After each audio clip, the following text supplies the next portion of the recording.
Assalomu alaykum do'stlar, kanalimizga xush kelibsiz. Siz bilan Abduhalim Bro har doimgidek. O'zbekistonning birinchi mudofaa vaziri general-polkovnik Rustam Ahmedov 82 yoshida olamdan o'tdi. Bu haqda mudofaa vaziri matbuot xizmati xabar berdi. Rustam Ahmedov 1943-yil 10-noyabrda Farg'ona viloyatining Bog'dod tumanida tavallud topgan. 1965-yilda Toshkent Oliy tank qo'mondonlik bilim yurtini tank qo'shinlari taktik qo'mondonligi mutaxassisligi bo'yicha 1985-yilda esa Zirhli tank qo'shinlari harbiy akademiyasini qo'mondon shtab operativ taktik mutaxassisligi bo'yicha tamomlagan. 1966-yildan 1972-yilga qadar Boltiqbo'yi qo'shinlari harbiy okrugi 11-armiya tank polki tank vzvodi komandiri lavozimidan Shimoliy qo'shinlar tankchilar diviziyasi tankchilar batalyoni komandirining siyosiy bo'lim bo'yicha o'rinbosari lavozimlarida xizmat qilgan.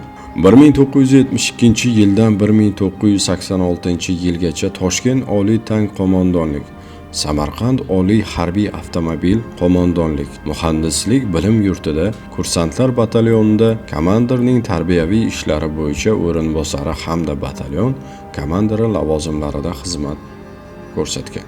1986-yildan 1991-yilgacha Toshkent viloyati fuqarolik mudofaasi komandirining o'rinbosari shtab boshlig'i lavozimida xizmat qilgan. 1991-yildan 1992-yilgacha bir vaqtning o'zida O'zbekiston mudofaa ishlari bo'yicha vaziri, O'zbekiston Respublikasi Milliy gvardiya qo'mondoni lavozimida 1992-yildan 1997-yilgacha esa O'zbekiston mudofaa vaziri lavozimida faoliyat yuritgan. U mustaqil O'zbekistonning birinchi mudofaa vaziri sifatida tarixdan joy oldi. Rustam Ahmedov 82 yoshida bu olamni tark etdi.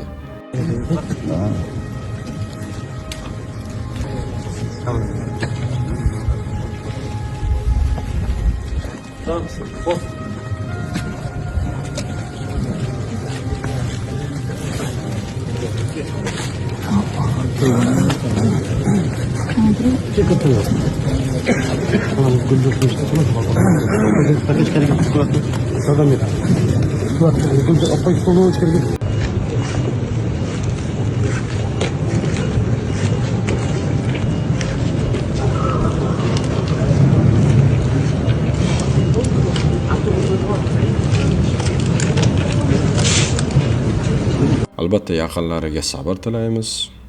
Sog' bo'ling, salomat bo'ling.